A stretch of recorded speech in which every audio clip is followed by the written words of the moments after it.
Muito boa tarde, companheiros e companheiras. Dando continuidade à minha pesquisa de mestrado já em fase final, que ficou adiada por um bom tempo, aí suspensa por conta da pandemia, não só a minha, mas pesquisas pelo mundo todo, né? Eu conheci esse grande companheiro, Djalma Bon, né? Militante histórico dos sindicatos metalúrgicos do ABC, fundador do PT, fundador da CUT, inclusive fazendo 40 anos, né, companheiro? Pois bem, eu já conhecia muito antes da pandemia, conversamos um longo tempo, mas por conta, né, do isolamento, adiamos e finalmente estamos aqui. E que bom, companheiro, obrigado por me receber em sua casa. Também agradeço a companheira Lise por me receber e, enfim, agora sim estou tranquilo que, sem conhecer um pouco da sua história e dessa história, da sua participação na fundação do PT, realmente não teria como eu concluí-la. Muito obrigado. Viu? Bom, inclusive a gente estava comentando agora há pouco de alguns depoimentos que você deu para a Fundação Perseu Abramo, desde aquele primeiro trabalho de, se eu não me engano, publicado em 2007, né? Muitos Caminhos, Uma Estrela, se eu não me engano. E também uma entrevista recente que você deu junto com outros importantes fundadores das primeiras executivas do partido. Assisti tudo, né? Lembra um pouco da sua história, aquela parte que você fala que o Lula veio numa viagem luxuosa, eu vim num caminhão aberto de Minas. Então, assim, eu proponho, se o companheiro não se importar, a gente ir mais ou menos um pouco para frente a partir da Mercedes, né? Quando que o senhor ingressa na Mercedes e se o senhor lembra da primeira greve geral de 60, foi em 62, 63 a do salário mínimo? Não, eu me lembro, então, eu comecei a trabalhar na Mercedes em 1963. Eu fui trabalhar na Mercedes eu fiz um curso de inspetor de qualidade, mas eu comecei a trabalhar na Mercedes como controlador de peça, né? Você tinha o controlador de peça de bancada e você tinha o controlador de peça de linha. E eu comecei a trabalhar na Mercedes em 1963, justamente como controlador de peça de bancada. Aí depois eu fui promovido a controlador de peça de linha, né? Que você fazia o acompanhamento de toda a projeção e a usinagem das peças, né? E eu comecei em 1963. Não existia um movimento sindical dentro da Mercedes, né? Em 1963, logo em seguida veio a ditadura militar de 1964, mas eu me lembro quando o sindicato, tinha um diretor do sindicato dos metalúrgicos que chamava Mário Ladeia, e ele era o diretor de base do sindicato lá dentro da Mercedes, ele era operador de máquinas. E ele me fez a minha sindicalização e ele era um companheiro muito atuante. Não havia dentro da Mercedes um movimento assim atuante do sindicato. Mas havia esse trabalho do companheiro Mário Ladeia, que era diretor do Sindicato dos Metalúrgicos, que é uma particularidade muito grande desse companheiro, ele é vivo ainda. Ele era operador de máquinas e às vezes a gente ia no banheiro para conversar, para falar alguma coisa. Eu me lembro que se tinha 8 pessoas falando mal do sindicato, né? Ele sindicalizava 5, né? Era um companheiro com argumentação muito forte, né?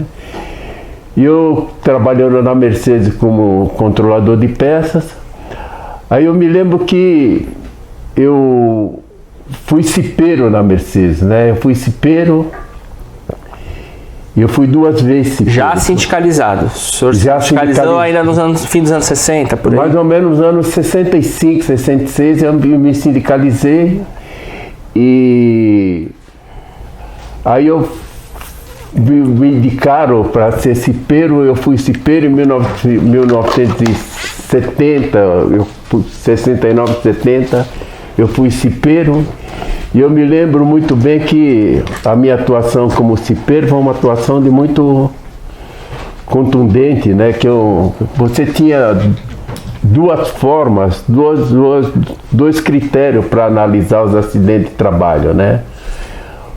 Um era os atos inseguros, que é por parte dos trabalhadores, e as condições inseguras, que era por parte da Mercedes. E a maioria das vezes eu consegui provar que os acidentes aconteciam muito mais por falta de condições seguras para que os trabalhadores pudessem desenvolver a sua atividade profissional.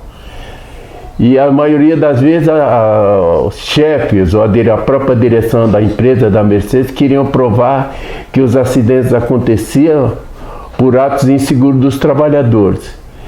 E eu, trabalhando, provei várias vezes que as condições inseguras, que não ofereciam condições para que os trabalhadores pudessem desenvolver a sua atividade profissional. E o Sindicato dos Metalúrgicos, nessa época, tinha uma dureza ginasial. Madureza, é um curso de madureza, que era a madureza ginasial e a madureza colegial. Isso aí por volta de 1973. Aí eu falei, eu vou fazer o curso de madureza ginasial lá no Sindicato dos Metalúrgicos, né? Já aí como cipeiro. Aí já tinha, acho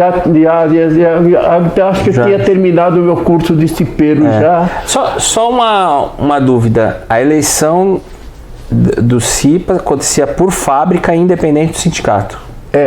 Acontecia por fábrica, né?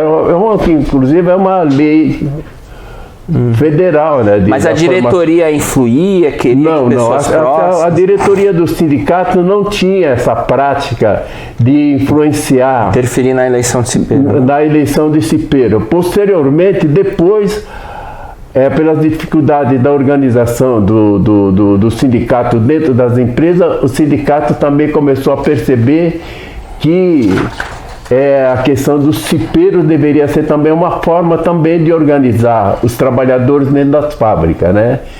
E em 1972, eu mesmo trabalhando na Mercedes, eu fui fazer o curso de madureza ginasial no sindicato. O Lula fazia parte da diretoria do sindicato. O Lula entrou para diretor do sindicato em 1969. Conselho fiscal, né, se não me engano. E aí eu fui fazer esse curso de madureza ginasial no sindicato. Eu conheci o Lula, peguei amizade com o Lula, né? O Lula, ele era o diretor do sindicato e responsável pela escola. A escola do sindicato, a escola era a escola Tiradentes, o Lula era o responsável pela escola. Aí eu fui fazer o curso de madureza ginasial, acabei prestando o exame também, eu tenho o diploma de madureza ginasial. Isso aí até 1974, mais ou menos, né? Como é que você descreveria assim o Paulo Vidal, essa gestão que antecedeu a do Lula? Era uma pessoa progressista? Lula entrou na chapa em que ele encabeçava, significava que o Sindicato dos Metalúrgicos já estava indo para um bom caminho? Ou o Lula deu um cavalo de pau, assim, era um sindicato mais ou menos... Não, o Sindicato dos Metalúrgicos de São Bernardo do Campo, ele, dentro daquele momento, naquela conjuntura que nós vivemos, a ditadura militar, inclusive o sindicato não forçava muito a atividade, o trabalho de uma militância sindical das empresas, porque era colocar a cabeça dos ativistas em perigo de ser mandado embora, né? Mas o Sindicato dos Metalúrgicos, ele tem uma atuação, porque o Partidão no ABC, ele tem uma atuação muito forte também, né? Tem uma atuação muito forte. Inclusive o irmão do Lula, né? O irmão do Lula, o Frei Chico, que já era um ativista sindical, né? E o Paulo Vidal, ele era o presidente do sindicato e o Lula sucedeu o Paulo Vidal. Quer dizer que o sindicato nesse período, ele não tinha uma atividade assim muito atuante, não, né? O sindicato começou a ter uma atuação mais diferente do que daquele já tipo com de sindicalismo. Lula na presidência. Depois com Lula na presidente. Mas o Paulo Vidal, ele era um cara muito inteligente, muito vivo, muito esperto, né, como presidente, mas não tinha uma atividade sindical assim muito forte dentro das empresas, o movimento sindical, não. Bom, mas aí o senhor entrou na diretoria na chapa de 75. Então, na chapa quando o Lula foi candidato a presidente do sindicato pela primeira vez, em 1975, o Lula, sabendo e tomando conhecimento do tipo de atividade que eu desenvolvia dentro da empresa, o Lula me convidou para fazer parte da diretoria do sindicato, né? Quando ele foi presidente pela primeira vez em 1975. Em 1975 ele me convidou para fazer parte da diretoria e eu conversei com algumas pessoas e falei, tá legal, vamos lá. Inclusive a minha ex-esposa, né, ela disse para mim, talvez você tenha um pouco de estabilidade, porque você tem uma atuação muito forte dentro da Mercedes, a sua luta contra as injustiças que era perseguida dos trabalhadores dentro da Mercedes. Talvez você, como diretor do sindicato, você tenha até mais estabilidade. E em 1975, então, eu fui convidado pelo Lula para fazer parte da primeira diretoria que ele foi presidente do Sindicato dos Metalúrgicos São Bernardo do Campo e Diadema. E eu fiz parte da chapa como suplente do Conselho Fiscal. Né? Suplente do Conselho Fiscal. E a posse dessa primeira diretoria do Lula, eu nunca esqueço, foi no dia 19 de abril de 1975. Teve autoridades, governador? Essa aqui é uma história que depois até tem um certo desdobramento, que o paranifo dessa diretoria quando o Lula foi presidente pela primeira vez foi o Paulo Egídio Martins, que era governador do estado de São Paulo.